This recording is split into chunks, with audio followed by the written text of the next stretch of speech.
Oke, akan kita lihat apakah di game yang pertama RRQ melawan Aura. Mereka apakah sudah siap mempersiapkan strategi yang lebih matang dibandingkan kemarin ketika Aura mengabatkan kekalahan mereka. Oke, Belarina mana tepuk tangannya? Let's go, menuju late of down. Dari sisi RRQ, aku nggak melihat adanya Purify, Profesor KP. Wah, ini dia nih. Yang terkadang harus kita perhatikan bagaimana nanti cara mereka untuk membalaskan serangan ketika ada implosion atau heavy spin yang bisa dibawakan. Itu dia, bahkan dari sisi Aura pun tidak ada yang membawa ke arah Purify. Ya, mau nggak mau Brusco di sini juga akan sangat mudah ketika bermain dengan Storm dan juga Minion Fury. Tapi pembedaannya akan ada di item roamnya. Brusco bisa membawakan favor roam item sehingga durability. Nah, teamfight jangka panjang yang bisa dibawakan akan lebih dominan menuju ke area dari RRQ. Irat juga kalian membawakan Barats yang sangat sulit sekali juga untuk bisa di take down, apalagi dengan efek resilience, pengurangan terhadap sisi power yang membuat nantinya gerakan dari implosion tidak begitu efisien. Ya, ini kalau ngelihat dari sisi Aura ya, memang banyak banget efek sisi yang bisa dimaksimalkan. Mereka punya efek slow, bahkan mereka bisa dibilang punya implosion. Area efeknya yang begitu besar, heavy spin dari Gugun juga. Sementara tinggal gimana space create yang akan diciptakan oleh pemain-pemain Aura untuk ke arah Kabuki dan juga nanti dari arah Arami yang mungkin yang akan memotong dari arah blind spot. Ya, tapi inilah dia minusnya ketika kita melihat ada Novaria yang memang poin plusnya adalah bisa membuka hampir keseluruhan map yang ada di Land of Dawn. Mapnya terang banget sih. Mapnya terang banget tapi targetingnya sangat-sangat minim sekali. Dan pertemuan di menit 1:40 ternyata akan menuju ke area dari XP lane. Sama-sama bergerak untuk menekan para XP lane-nya agar tidak hadir di area setup turtle. Tapi masalah utamanya, Don saat lagi akan mendapatkan level yang keempat dan dia bakal kuat banget selama ada Viraga Armor di dalam tubuhnya. Itu dia, PR untuk tim Aura. Gimana caranya mereka bisa memecahkan Viraga Armor yang dimiliki oleh Don. Sementara posisi dari Gugun sudah mulai terlihat RRQ. Mereka sudah mulai melakukan inisiasi ke area turtle yang pertama. Yawi bakal coba dipotong. Brusco maju ke area depan. Kali ini Don udah punya Insanity. Tapi tenaga dibuka begitu saja. Dan Gugun yang berhasil mendapatkan satu buah turtle pertama. Sementara Yawi implosion! Mengenai ke arah 3 pemain. Didorong second hammer. Satu eksekusi yang begitu baik. Tapi lihat ada Aran yang langsung memotong dan mendapatkan 2 pemain. Sementara ada satu pemain yang tumbang yaitu Gugun. Pertukaran 1 untuk 3 tidak adil untuk RRQ, Profesor Kapi. Ya, tapi kali ini masih ingin dilanjutkan dengan adanya implosion dan minimnya Purify. Mau tidak mau RRQ harus mengakui bagaimana teamfight yang terjadi di area turtle tadi adalah sebuah kerugian. Dan sekarang kalau kita melihat sedikit dari emblem yang dimainkan, Skylar sudah selesai dengan Heptasis. Dia juga sudah memiliki emblem Assassin. Rapture jadi pilihannya sehingga kali ini penetrationnya akan sangat-sangat tinggi sekali. Tapi Brusco dia memilih ke arah Bargain Hunter. Dia memilih untuk mendapatkan item secepat mungkin dengan gold yang sangat-sangat minim. Karena dia tahu dia roamer. Dan sangat wajar kalau misalkan saat ini kita melihat roamer mau gak mau harus beli item secepat mungkin. Apalagi dengan kehadiran dari Conclusive Blast yang mungkin akan jadi solusi ketika dia harus ditugaskan untuk melakukan clear wave. Wow, kita menyaksikan juga ya saat ini di mana keuntungan menuju ke arah 1000 gold dan bahkan MVP-nya sama dan di sini sisinya masih 4/2 ya. Iya, 4/2 yang dimana Aetherna juga Mirko. Dia mempercayakan bahwa Talent Prediction akan menuju ke arah Aura, tapi Yawi Oke, nampaknya tim Fajar bottom lane dan poking damage pun terjadi. Membuat Yawi mengurungkan niat, ditambah lagi dia tidak ada flicker. Memaksakan keadaan ini juga nggak bagus untuk dia. Karena kondisinya dia akan kehilangan seluruh posisi ketika nanti ada turtle. dan seperti yang kamu bilang Ji, sekarang power spike ini udah lumayan mungkin kelihatan juga ya dari sisi RRQ. Apalagi dia membawakan clean, Profesor. Ya. Jadi harusnya untuk landing early ini masih bisa ditinggal secara mandiri. Apalagi Untuk Skylar. dengan Heptasis ya, first itemnya dia udah punya tambahan HP juga. Penetration point dan slow effect-nya. Jangan lupakan bahwa efek ambush akan bisa menghentikan beberapa hero dari Aura yang sangat-sangat reliable tanpa dengan dash ability yang bisa mereka mainkan. Contohnya kayak Yeskiel atau bahkan Kabuki ketika mungkin nanti Venom Step-nya lagi dalam keadaan cooldown. Tapi Gugun, tadi dia juga terkena dengan welcome. Alright, tapi akan di sana retribution-nya. Gak ada yang berhasil mendapatkan siapapun. Permasukan dari tim Aura, mereka terperangkap di dalam pit turtle dan Yawe. Mencoba untuk menyelamatkan para pasukan dari tim Aura. Arat harus mundur, minimal Arat akan menukar dengan satu point kill. Tapi nampaknya Arat terperangkap tepakan. Yes, kill. Langsung menargeting dengan sangat baik. Dan Don menjadi satu-satunya korban jiwa dari RRQ. Don gak bang? Don, tapi nggak terlalu banyak juga yang sebenarnya bisa dilakukan oleh Don ya. Karena sebelum turtle-nya di-secure oleh Okta tadi, itu Viraga Armor-nya udah perlu dipecahin terlebih dahulu, Profesor. Ya makanya, seperti yang aku bilang kalau seandainya setup di area turtle sangat membutuhkan Viraga Armor. Ya. Sehingga kali ini teman-teman dari RRQ nggak akan bisa melakukan teamfight secara maksimal. Mau nggak mau akan ada korban, kecuali kalau misalkan Donnya selesai dengan Immortality. Item yang akan membuat dia makin lebih durable dan makin lebih sulit sekali untuk di take down. Ya, power poking dari Aura ini kelihatan memang lagi ada di tangan dari Yeskiel, Profesor KB. Tapi ini yang bisa menjadi sebuah pertanyaan baru. Irat berada dalam keadaan dia menelan Akai dari Gugun. Ya. Sehingga Gugun tidak bisa memainkan Retribution. Tapi untuk kali ini permainan objektif dari RRQ mulai terlihat celahnya. Oke, apakah celahnya akan dimaksimalkan? Lihat Brusco berada di lini depan. Oke, tapi nampaknya Brusco sudah benar-benar di-poking habis-habisan. Dan bahkan Yeskiel kali ini bakal coba melakukan sedikit poking damage. Karena mereka juga nggak mau bertukar dengan hanya Gugun yang sekarat. Brusco juga, minimal kalau Brusco nggak ada, teamfight ini akan cukup lancar. Skylar nggak bakal punya cover. Dan Okta ini yang akan menjadi tugas untuk sosok seorang Aran. Benar, Iran gak akan cukup. Mereka dari RQ benar-benar butuh setup yang perfect banget. Aku bisa bilang Brusco dengan minion Fury-nya. Apalagi tidak akan ada Purify di tangan dari pemain-pemain Aura. Tapi hal yang sama juga terjadi karena impulsion dari Yawi menjadi pembuka yang manis tadi. Ketika di turtle pertama berhasil didapatkan oleh pemain-pemain dari Aura. Masalahnya next turtle bakal ready flicker dari hampir semua pemain. Dan implosion flicker bisa saja muncul kembali atau bahkan heavy spin sekalipun Iya. untuk team fight kali ini. Dan mungkin kita akan melihat 5 lawan 5. Godsel Kevin dapatkan mereka fokus menuju ke arah sosok seorang Okta. Minan Puri mencoba untuk menyelamatkan semua tapi heavy spin menjepit Okta dan tidak akan bisa kemana-mana. Tidak ada Okta, tidak ada magical damage. Dapatkan Kabuki, Free di depan sana untuk memberikan damage terhadap seorang Brusco dan Aran. Membantu dengan sangat bisa satu kill. Looking for triple kill dari sosok seorang Aran. Memilih untuk mundur, tapi nampaknya Kabuki juga sadar akan dirinya tidak mampu maju ke arah depan.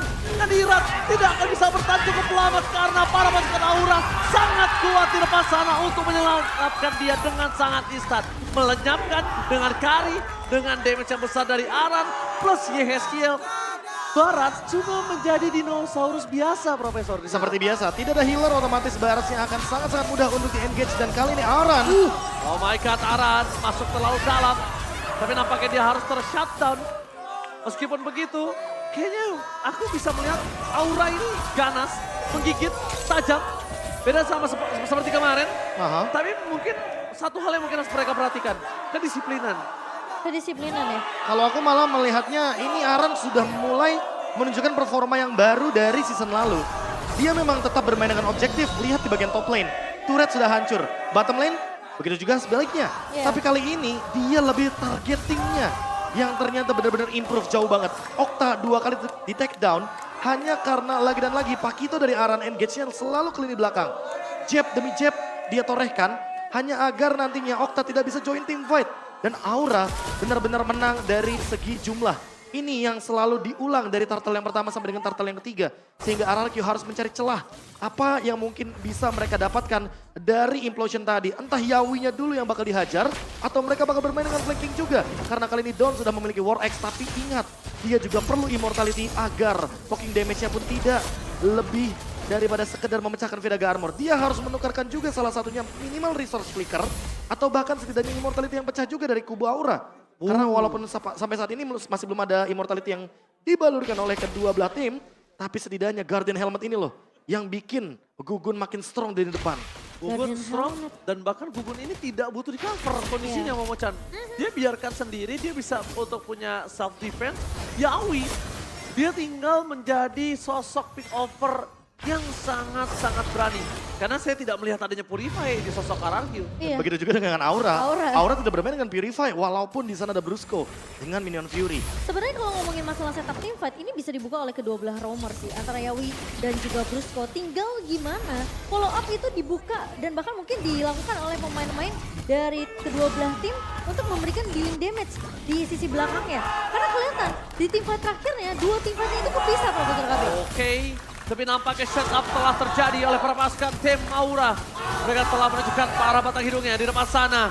Konser gaming pun terjadi dapat implosion! Yahweh! Berhasil kali ini membuat para pasukan dari tim RRQ berhenti sejenak. Dan bahkan Irat pun harus menjadi korban keganasan tim Aura. Lihat di sana, Yawi lagi membuat momen. Implosion by Yawi. Dan bahkan Lord di tangan Aura Profesor ini Aura yang menggigit. Itu thanks to Aran juga. Ada yang lihat nggak Aran pegangin Okta dan juga Skylar. Langsung Hingga ke belakang. dua-duanya keluar flicker by the way. Dan jabnya betul-betul panas dari Samsak tinju Aran. Dan ini yang mungkin perlu diperhatikan. Lini belakang dari RRQ terlalu besar. Sehingga tidak ada cover. Dan Ira terpisahkan dari teamfight yang terjadi di area Lord tadi. Lord jadi bebas karena Irat berhadapan dengan 4 pemain sekaligus. Karena kebetulan 2 pemain dari RRQ tidak ada yang bisa mengganggu ke arah Gugun. Karena memang yang dipegang oleh Aran adalah damage dealernya. Iya, yang diincar benar-benar adalah lini belakangnya Okta dan juga Skylar. Dan kali ini Aura mereka berhasil untuk mendapatkan Lordnya dan Si Halbert Bro, dia menandakan kalau Aran tidak membuat ke arah item yang menambahkan HP. dia komit. Dia bakal Dia komit ke komit. Skylar karena Skylar punya tambahan 250 HP dari Heptasis. Ini akan menjadi pembeda tentunya Momochan. Antara Aran dan juga lini belakangnya Aura. Dari Tentunya, segi damage dari segi ada. damage ada dan dari segi lifesteal spell fam semuanya akan terdina dengan life bane. Wah, apakah memang Aran yang harus ditargetkan oleh tim RRQ untuk Wow. dikembangkan terlebih dahulu? Aku nggak setuju sih. Itu terlalu rugi. Kenapa? Riskan. Pertama, Gede banget. mobilitasnya terlalu banyak. Variabel Buang untuk waktu nggak sih? buang waktunya. Setuju. Iya. Ditambah lagi juga source skillnya dia punya flicker. Yang ada ya seketika dia ngincer Aran, dia di sandwich balik dengan 4 orang yang tersisa. Dan jangan lupakan jabnya Pakito sekarang itu habis di buff juga. Dia range-nya sama seperti Heavy Life Punch. Jadi lebih lebar juga. Dan itu yang mungkin bisa membuat durability dari Aran makin lebih percaya diri. Apalagi sekarang dia benar-benar menjadi the killing machine. Dia bawa Hunter Strike, dia bawa Malefic Roar, dan bahkan ada si Halbert juga. Seperti yang tadi udah kita mention. Dan lihat gold benefitnya. Sangat-sangat tinggi sekali. 6.000 bro. Ini benar-benar membuat Aura unggul secara 6.000 item. Dan kali ini dari segi goldnya aja Irat mau gak mau harus lebih sadar. Kalau misalkan dia maju sendirian, dia akan dimakan. Apa solusinya? Immortal Winter mungkin akan bisa menjadi solusi. Ya, benar. Dan bahkan Aran Double jab yang dikeluarkan. Bahkan Don di sana harus sekarat. Tapi di sini kondisinya Irat dia udah gak dapet purple dan bahkan dia pun gak bisa menahan badan. Kondisi Kari di depan sana itu loh yang ngebuat dia harus benar-benar jadi termeltdown. Aku malah lebih setujunya sebenarnya. Mungkin ya Iratnya lebih bisa berperan aktif menuju ke arah Yawi. Batalkan gimana pun caranya Yawi dengan inisiasinya. Selama Skylarnya masih bisa untuk mendeliver damage secara maksimal. Karena clean ini mau main front to back menurutku gak masalah. Yang penting targetnya benar-benar bisa didapatkan dan eksekusinya benar-benar gak nanggung. berarti posisi dari Skylar dan juga Okta yang memang diincar sama Aran ini akan jadi tugas dari Don sendiri kah? Dan lihat kali ini mereka sudah melakukan setup. Irat di depan Lihat, sana. Bang. Apakah coba ditambah dengan Retribution Break Control. Berhasil didapatkan. Dan bahkan Irat menjadi korban lagi. Bersama dengan Brusco akan di-all-in ke Eternal Cult. Untuk defensif. Tapi lihat di belakang sana Aran. Mencoba untuk mencari celah untuk masuk. Dan untungnya ini ada satu komen untuk tidak masuk lebih dalam. Ya. Karena mereka sudah mendapatkan keuntungan yang berlimpah. Dan Lord akan cukup sia-sia kalau ada satu korban jiwa dari Aura. Call yang bagus, tinggal kita tunggu apakah Aura akan menjalankan 3 laningnya. Karena kebetulan di mid lane kayaknya udah bakal langsung dihancurkan dengan cepat. Wah. Tinggal melihat Aran di bottom lane. Karena ini bisa menjadi potensi celah agar nantinya base turret yang kita tahu sekarang super minion sudah sangat-sangat menjengkelkan sekali Momochan. Iya, dan Kabuki ini udah dapetin beberapa item yang dibutuhin loh. Ini lini depan dari RRQ seperti Irat bakalan nonton. Dia punya Demon Hunter Sword, dia punya Malefic Roar yang baru aja jadi di menit yang ke-13 tadi. Dan Lord kali ini sudah mulai berjalan. Lord yang kedua yang berhasil didapatkan oleh Aura menuju ke area top lane. Dan apakah inisiasi dari Aura akan dibuka? Yawi punya satu buah flicker. Sebenarnya ini adalah sebuah pertanda perang kalau misalnya kalian sadar. Iya. Pertanda perang adalah ketika ada Astral Echo dibuka, itu adalah kesempatan Yawi. Dan hitboxnya Irat lihat Hitbox. itu Iya. gede banget, lebih gede dari tower soalnya. Lebih gede daripada tower, tapi di balik itu semua mereka sadar. Dari tadi Skylar itu cukup sakit untuk didekati. Jadi kalau untuk team fight-nya di dalam base turret dari tim RRQ itu nggak worth it. Tapi Aran udah ngerasain tes damage-nya sih. Lihat dia sampai ready dengan immortality. Sehingga hal tersebut yang mungkin udah ada tindakan preventif terlebih dahulu. Iya. Ketika nanti dia bakal 1v1 sama Skylar.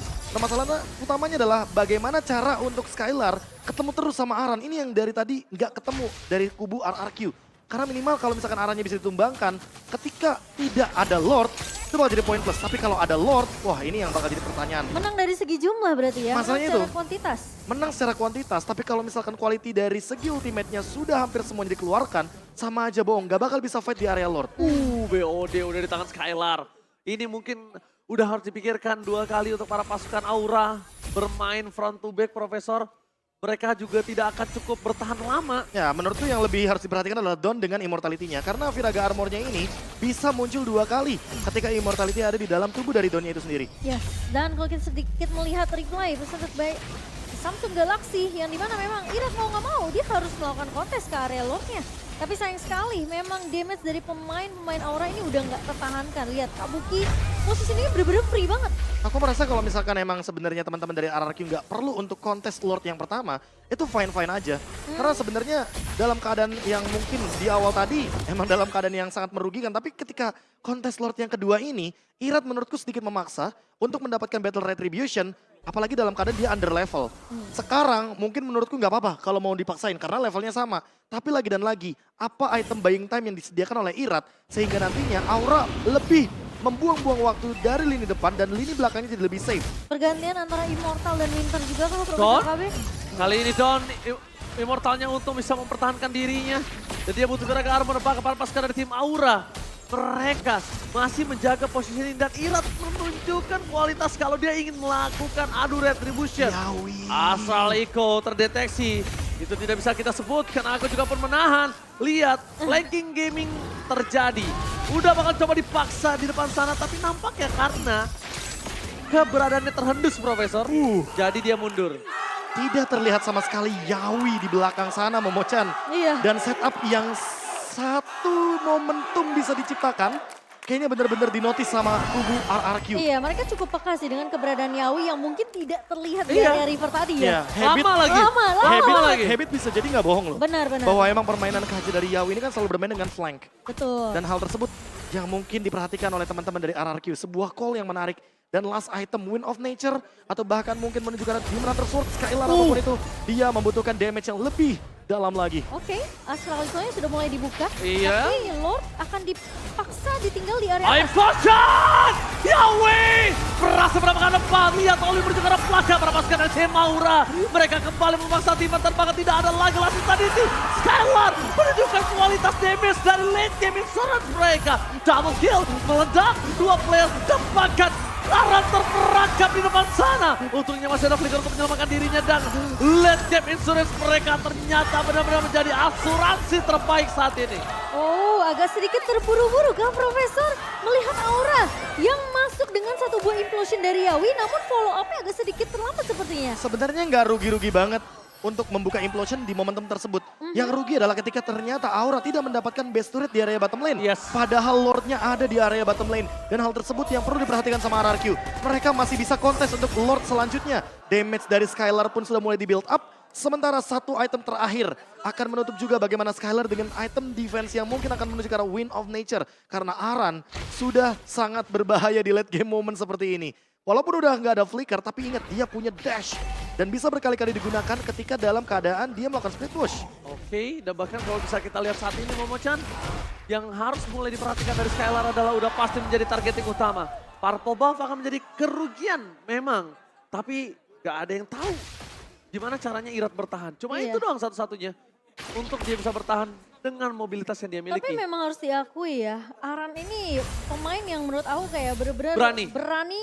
tapi dia kayak punya basicnya gitu loh, ngerti gak sih? Yes. Dia berani untuk ngelakuin satu keputusan, ngambil satu keputusan, tapi bener-bener kayak mungkin 90 atau mungkin bisa dibilang 80% akan kejadian gitu untuk Arannya sendiri. Aran mentality, udah bukan Aran effect ini namanya. Aran Effect, mentality. Ya kalau kita berbicara mentality. bagaimana mental dia ya, dia udah menunjukkan dari pertama kali dia show off Dia debut ya. di MPL, dia debut di MPL, dia mendapatkan spotlight yang luar biasa sebagai skill laner. Iya. Dan kali ini dia udah bukan sekedar objektif targeting yang dia mainkan. Yes. Ini improve-nya jauh banget daripada season lalu. Dan bahkan kalau misalnya kita menyaksikan sama sekali Aran juga tidak mengendalikan permainannya. Iya. Dia tetap terus memotong. Dia Masih sama. Masih sama seperti Cuma Aran season lalu masih ya. sama, tapi sekarang mungkin Aran yang sekarang lebih ke arah targeting utamanya. Iya. Dan lihat kalkulasinya. Bukan menang, bukan objektif. Iya, dan lihat kalkulasinya, dia benar-benar gak nge-clear semuanya. Dia memperlambat laju minion agar nanti fokus dari RRQ kebagi dua. Menuju ke super wave minion yang ada di mid lane dan top lane. Atau Lord yang kali ini sudah mulai di-engage. Oke, tapi nampaknya informasi yang telah didapatkan Aran Show di arah mid lane. Ini menjadi sebuah pertanda kalau Aura sedang ada dua sosok saja yang terlihat. Don bersama dengan Irat juga telah menuju batang hidungnya dan Kabuki show the make. Lihat, implosion akan terjadi karena Yawi akan coba memaksa dan implosion sama-sama ditargetkan. Irat kan sama dengan damage yang cukup banyak. Brusco di sana mencoba untuk menang, tapi lihat semua distraction yang terjadi untuk Lord dan Aran itu benar-benar sabar, dia nggak nunjukin satu punch-nya. Dan dia benar-benar memilih untuk mundur seperti kata Profesor KB. Kayaknya improvisasi yang terjadi di dalam dirinya ini lebih karena egonya, Profesor. Iya. Dia lebih sabar, lebih nunggu momentum. Tapi Yawi implosionnya benar-benar di-dodge dengan Irat. Ini dia momentum yang dari tadi kita sempat pertanyakan. Irat, apakah akan melakukan hal yang sama kembali? Tapi ternyata team fight akan dipaksa oleh teman-teman dari Aura. Tapi nampaknya siapapun yang didapatkan akan coba didapatkan oleh para pasukan tim Aura. Kembali lagi kerugian mereka setelah kehilangan Lord. Dan di arah bottom lane mereka belum bisa mendapatkan best turret. Ingat, hal seperti ini terjadi berulang-ulang. Ini bisa menjadi titik celah di mana Aura benar-benar bisa terlihat sisi lemahnya. Iya, dan aku ngeliat juga sebenarnya di Lord yang tadi sempat diamankan oleh Aura, itu Brusco mungkin benar-benar sadar banget ya, posisi dari Araki mereka kehilangan dari dealing damage-nya, karena posisi Skylar benar-benar mencoba untuk mengcover di area base-nya kan, Profesor. Iya. Sehingga dia nggak lepasin ke arah minion Fury-nya, benar-benar disimpan. Apalagi Skylar-nya juga nggak ada di sana. Iya, Skylar-nya makanya. lagi benar-benar repot urusin wave minion yang begitu banyak. Karena emang cuma Skylar yang untuk sampai dengan saat ini bisa ngelakuin clear wave minion. Ketika nantinya Don yang ditugaskan untuk melakukan clear wave minion, otomatis team fight yang akan dipasangkan di area Lord itu udah pasti bakal Aura open di sana. Apalagi tidak ada Purify. Skylar akan sangat mudah sekali untuk ditangkap dengan implosion flicker dari Yawi. Yes, tapi gimana caranya? Distraction menurut gue pribadi dari Aura udah bisa mulai mainkan dari Arannya, Profesor. Mainin Astral Echo, Arannya mainin distraction, ketika semua fokus ke arah Aran itulah momen Yawi yang akan masuk. Ya, tapi di Lord yang sebelumnya sebenarnya ini mapnya benar-benar menguntungkan bagi RRQ. Tapi untuk kali ini, karena Lordnya di area top lane, Aura sedikit lebih diuntungkan agar Arannya lebih bisa leluasa melakukan setup di area bottom lane. Dengan item yang sudah sangat-sangat capable untuk melakukan instant burst down, entah kepada Okta atau bahkan mungkin menuju ke arah Scalar. Tapi dengan Immortality, setidaknya udah ada tindakan preventif kalau ternyata dia terkena Minion Fury atau bahkan Detona's Welcome. Iya, bahkan dia juga udah mengantongi satu bosil halberd ya. Ya. Untuk Aran sendiri, memotong regen yang dimiliki oleh Brusco juga. Dan sementara Aura, mereka bermain dengan cukup disiplin sih menurut aku. Karena mereka tahu dengan Lord terakhir yang didapetin aja, Lord keempat, mereka nggak berhasil untuk memecahkan turret base di area bawah. Nah. Jadi itu bakal jadi tugasnya Aran nih. Gimana caranya sekarang distraction yang ada di lini bawah. Oke, itu cek Astral Echo. Mereka tahu keberadaan di mana para pasukan dari tim RRQ. Udah 4 terlihat. Skylar tidak kedeteksi, it's okay no problem. Tapi intinya mereka udah tahu tidak ada yang mencoba melakukan sedikit pun bermain flanking. Tapi somehow ya, aku ngerasa Araki ini udah mulai peka juga dengan keberadaan Yawi yang tadi bahkan di Lord keempatnya sempat nge-flank ya, Profesor ya? Iya. Flank yang dilakukan Habit. sebenarnya emang udah jadi habit. Iya, Habit iya, yang habitnya. Profesor kami bilang, Iya. habit Yawi yang terdeteksi. Biasanya main kaja engage ke belakang ya, Iya. mungkin itu yang sempat di-notice juga sama teman-teman dari RRQ, apalagi Friend yang pada saat itu juga satu liga dengan Yawi. Yes. Jadi udah pasti akan ada reminder juga dari early game sampai dengan momen di late game seperti ini. Dan kalau kita lihat juga dari setup yang akan dijalankan, kayaknya lagi-lagi Aran akan masih sibuk di Di area bawah. bottom lane untuk mendistract bagaimana kehadiran dari minion wave yang sangat-sangat powerful di area bottom lane. Dan Yesmiel masih punya satu buah Astralico untuk ngebuka map. Sementara Lord yang kelima akan udah mulai diinisiasi dan Irat sudah mulai terlihat. Oke, Astral Echo dibuka. Mereka hanya mendapatkan 2 player saja. Ini tandanya akan menjadi sebuah momentum dan bahkan Don udah kehilangan Dragon Armor. Irat tidak ada ultimate dan Yawi masih menahan implosionnya. Mereka cukup ragu untuk maju atau mundur dan mereka benar-benar harus mundur. Kali ini Profesor tidak boleh maju untuk mendapatkan Lord karena mereka dalam kondisi yang benar-benar under. Mereka harus memperhatikan juga bagaimana mid wave-nya. Karena dari tadi Aura terlalu terburu-buru untuk melakukan clear di area mid lane. Dan kali ini RRQ tinggal cara mereka untuk melakukan counter setup dengan Minion Fury. Apakah Brusco akan membuka terlebih dahulu atau jangan-jangan mereka akan tetap menunggu Yawi yang membukanya terlebih dahulu. Karena dari tadi Yawi selalu open initiate ketika melihat kubu RRQ sedang berkumpul. Oke, ini Bloodwing sudah di tangan dari Okta. Setup akan coba terjadi di 3 lane yang berbeda.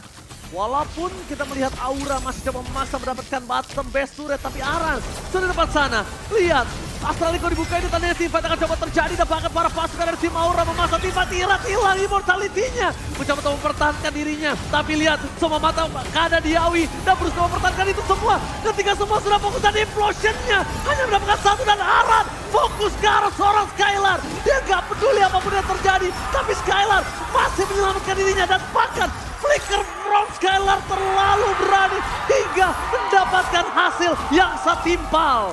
Wow, dan defense masih bisa dilakukan di sisi dari tim RRQ kali ini. Meskipun Irat sempat kehilangan immortality, meskipun Irat sempat kehilangan nyawanya, tapi 4 melawan 5 tidak membuat RRQ kehilangan base mereka, Profesor KB. Butuh 12 menit untuk akhirnya RRQ menemukan cara seberapa lama Irat buying time di area depan. Karena cuma Irat yang bisa membadani semua damage yang keluar dari kubu Aura, terutama ketika Kabuki dengan attack speed yang sangat amat tinggi. Kali ini mulai ada celah dari kubu Aura. Mereka harus memperhatikan bagaimana high ground defense yang mereka miliki dan Skylar. Dia pun tidak bisa untuk ditumbangkan dengan instan. Dia sudah memiliki magic defense yang cukup dan damage tentu tidak bisa diremehkan. Gold benefitnya makin sedikit demi sedikit tergerus. Dan ditambah dengan ini pernah kita lihat di season 12. RRQ comeback dan Aura selalu dominan di early game. Tapi salut sih buat Aran sih, targeting dia benar-benar kelihatan jelas banget. Full. Mata dia cuma di Okta dan Skylar, udah itu doang. Ya tapi masalah utamanya adalah ketika tadi kita melihat terakhir kali Aran menggeser Skylar, itu malah menyelamatkan Skylar sebenarnya. Dari Satu Astral Recall yang hampir connect ketika kita melihat dari Yeskiel. Dan kali ini Aran lebih fokus sama Rose Gold Meteor. Dia tetap mau punya damage, tapi punya item defense juga dengan movement Shield speed yang tambahan. tersisa. Shield yang nantinya akan terpop out ketika dalam keadaan yang under. Dan kali ini Wind of Nature penyelamatan lagi. Hingga kita melihat sebuah meteor lagi yang lewat dari Yeskiel. Tapi saat ini 5.000 gold udah tidak berarti. Betul. Mereka udah full dari segi item. Dan lihat Skylar udah punya Demon Hunter Sword, permainan front to back akan dijalankan. Sepertinya RRQ sedikit mau ngotot nih Untuk di Lord dapetin Fight Lord kali ini. Iya, Dan- 5 Lord sudah cukup sepertinya diberikan kepada King Gugun. Tapi Profesor, itu yang diinginkan Aura. Iya. Mereka ingin RRQ keluar dari kandang. Betul. Mereka ingin gimana caranya Skylar bisa disodok dari belakang. Ini dia permasalahannya karena 301 belum tumbang sama sekali. Yes, tapi kalau di base mereka nggak punya lagi jalan. Dan mereka bisa clear sangat cepat. Mereka juga masih punya Okta. Sedangkan kalau mereka udah mulai masuk ke arah jungle, possibility backline-nya itu untuk dihajar sama Aran ataupun dihajar sama Yawi sekalipun, itu besar banget. Tapi lagi-lagi Don Viraga armornya nggak ready Momochan. Dia juga nggak ada immortality. Dipecahkan. Dia juga nggak ada immortality. Iya betul, sengaja dipecahkan juga oleh Kabuki dan juga Yeskiel. Namun Irat udah mendapatkan informasi Lord bakal coba dikontes. Masalahnya Arki pun tidak bisa untuk meninggalkan landing di area mid dan juga area atasnya terlalu bebas. Karena lagi-lagi Aran menjalankan tugasnya dengan sangat baik. Aduh, Irat tuh nggak ada immortality masalahnya. Iya, tapi masih ada toilet armor, dia masih bisa menahan dari segi dealing Ini damage. cacing-cacing naga-naga Oke, sih. ini cacing-cacing naga-naga dapatkan retribution di tangan dari siapa? Gak ada yang berhasil mendapatkan dan bahkan nomornya Yeskiel. Sentex to Yeskiel dapatkan mereka keluar dari kandang. Dua tim fighter bukan sangat bebas, menarik ke arah pesada Brusco pun harus tergeletak. Tidak ada yang bisa diselamatkan. Skylar keluar dari kandang dan ini adalah kesempatan Aura. Sang naga masuk ke dalam kerajaan RRQ. Wow, 1 menit waktu yang dibutuhkan untuk Brusco dan juga Irat kembali mencoba untuk melakukan defense. Tapi apakah itu cukup? Karena Lordnya sudah mulai bergerak ke area bawah bersama dengan Super Minion yang bergerak secara bersamaan, Profesor KB. Kali ini 3 Tiga melawan melawan 5. lima sih. Dan masih terlalu banyak utility yang dimiliki sama Aura. Mereka masih punya immortal rata-rata. Oh my god, Astraliko terdeteksi. Gugun akan coba lihat flicker. Dikeluarkan untuk Source Scala dapatkan instan menuju ke arah game yang pertama. Aura akhirnya menaklukkan sang raja di game pertama dengan sangat sulit. Kerajaan RRQ di game pertama harus rubuh.